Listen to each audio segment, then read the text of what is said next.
Hello friends, welcome to Faris home food. இன்றைக்கி நம்ம பார்க்க போகிறது ஹெல்த்தியான ரொம்ப நல்ல டேஸ்டியான கீரை குழம்பு தான் எப்படி செய்யலாம்னு சொல்லி தரப்போகிறேன். இது ரொம்ப நல்ல ஒரு டேஸ்ட்டாக சூப்பராக இருக்குங்க. கீரையே வேணான்னு சொல்கிறவங்களுக்கு கூட இந்த மாதிரி கீரை குழம்பு வச்சு கொடுத்தீங்கன்னா ரொம்ப விருப்பமாக சாப்பிடுவாங்க. சின்ன குழந்தைங்களுக்கு சூடாக சாதத்தில் இந்த கீரை ஊற்றி நெய்யும் ஊட்டி விட்டிங்கன்னா இன்னும் கொஞ்சம் வேணும்னு கேட்பாங்க. இந்த ஹெல்த்தியான டேஸ்டியான கீரை குழம்பு எப்படி செய்யலான்னு பார்த்துடலாமா? வீடியோக்குள்ளே போய் பார்க்கலாம். கீரை குழம்பு பண்ணுறதுக்கு நான் இன்றைக்கி இங்கே சிறுகீரை ஒரு கட்டு கீரை நல்லா வாஷ் பண்ணி க்ளீன் பண்ணி எடுத்து வச்சிருக்கேன். இது ஒரு பக்கம் இருக்கட்டும். ஒரு குக்கர் எடுத்துக்கோங்க. ஒரு கப் அளவுக்கு துவரம்பருப்பு போட்டுக்கலாம். கையிலையும் அளந்து போட்டுக்கலாம். 2 கைப்பிடி அளவுக்கு துவரம்பருப்பு போட்டுக்கோங்க. ஒரு கட்டு கீரைக்கு 2 கைப்பிடி அளவுக்கு துவரம்பருப்பு கரெக்டாக இருக்கும். பருப்பில் தண்ணி ஊற்றிட்டு நல்லா 2லேருந்து 3 தடவை நல்லா வாஷ் பண்ணி எடுத்துக்கோங்க. இது கூடவே ஒரு 4-5 பல்லு பூண்டையும் போட்டு நல்லா வாஷ் பண்ணி எடுத்துக்கோங்க. அவ்வளோதாங்க. இப்போ பருப்பு வேகிற அளவுக்கு தண்ணி ஊற்றிக்கலாம். 1/4 டீஸ்பூன் அளவுக்கு மஞ்சள் தூள் போட்டுக்கலாம். இப்போ 2லேருந்து 3 விசில் விட்டுக்கோங்க. ரொம்பவும் பருப்பு குழஞ்சிராமல் பார்த்துக்கோங்க. ஒன்றும் பாதியாக இருக்கட்டும். இது ஒரு பக்கம் வேகட்டும். சிறுகீரை பாருங்கள், நல்லா வாஷ் பண்ணிவிட்டு இந்த மாதிரி பொடியை நறுக்கி வச்சுக்கோங்க. அடுத்து ஒரு பெரிய வெங்காயம், காரத்துக்கு 6லேருந்து 7 பச்சை மிளகாய் போட்டுக்கோங்க. பச்சை மிளகாய் போடும்போது இந்த மாதிரி நல்லா கீறிட்டு போட்டுக்கோங்க. அப்போ தான் காரம் கீரைக்குள்ளே இறங்கும். இப்போ 3 தக்காளியும் கட் பண்ணி எடுத்துக்கோங்க.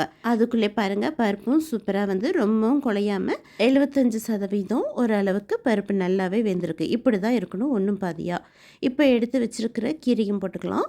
கட் பண்ணி வச்சுருக்கிற ஒரு வெங்காயம், 3 தக்காளி, 6லேருந்து 7 பச்சை மிளகாய் போட்டுக்கோங்க. காரம் வேணும்னா எக்ஸ்ட்ரா பச்சை மிளகாய் போட்டுக்கோங்க.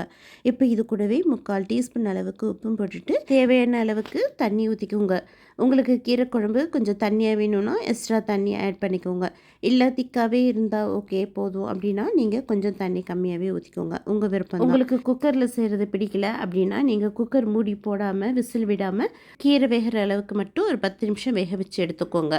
குக்கரில் செய்கிறது ஓகே அப்படின்னா ஒரே ஒரு விசில் மட்டும் விட்டுக்கோங்க. இது ஒரு பக்கம் வேகட்டும். அதுக்குள்ளே 6-7 பல்லு பூண்டை வந்து இடிக்கல்லில் ஒன்றும் பாதியமாக இந்த மாதிரி இடித்து வச்சுக்கோங்க. இது ஒரு பக்கம் இருக்கட்டும். இப்போ ஒரு விசில் விட்டாச்சு. அவ்வளோதாங்க. சூப்பராக நல்லா கீரை வந்து பருப்போடு நல்லா மிக்ஸ் ஆகி கீரை குழம்பு ரெடி ஆயிடுச்சு. இப்போ இதை ஒரு பவுலுக்கு மாற்றிக்கலாம். இந்த கீரை குழம்பை இன்னும் டேஸ்ட்டாக இருக்கிறதுக்கு ஒரு தாளிப்பு தாளிக்கணும். பேன் வச்சுக்கலாம்.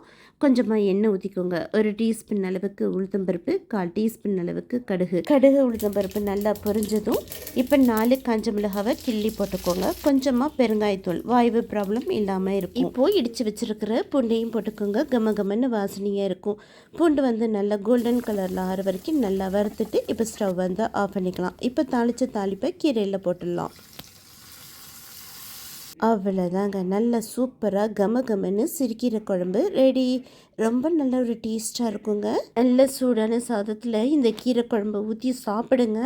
எக்ஸ்ட்ரா இன்னும் ஒரு பிளேட் கேட்டு வாங்கி சாப்பிடுவாங்க. எதுவுமே வேண்டாங்க. சிம்பிளாக ஒரு பொட்டேட்டோ சிப்ஸ் இருந்து வச்சு சாப்பிட்டாலும் அவ்வளோ சூப்பராக இருக்கும். இந்த கீரை குழம்புக்கு நீங்கள் வெஜிடேரியனாக இருந்தால் கண்ணக்கிழங்கு, உருளைக்கிழங்கு, சேப்பக்கிழங்கு வறுவல் சாப்பிட்றதுக்கு சூப்பராக இருக்கும். நான் வெஜிடேரியனாக இருந்தால் சிக்கனு, மட்டனு, ஃபிஷ்ஷு சாப்பிட்றதுக்கு சூப்பராக இருக்கும். கண்டிப்பாக இதே மாதிரி செஞ்சு பார்த்துட்டு எப்படி இருக்குன்னு கமெண்ட் பண்ணுங்கள். இந்த வீடியோ பிடிச்சா சப்ஸ்கிரைப் பண்ணிக்கோங்க. தேங்க்யூ ஃபார் வாட்சிங். பை.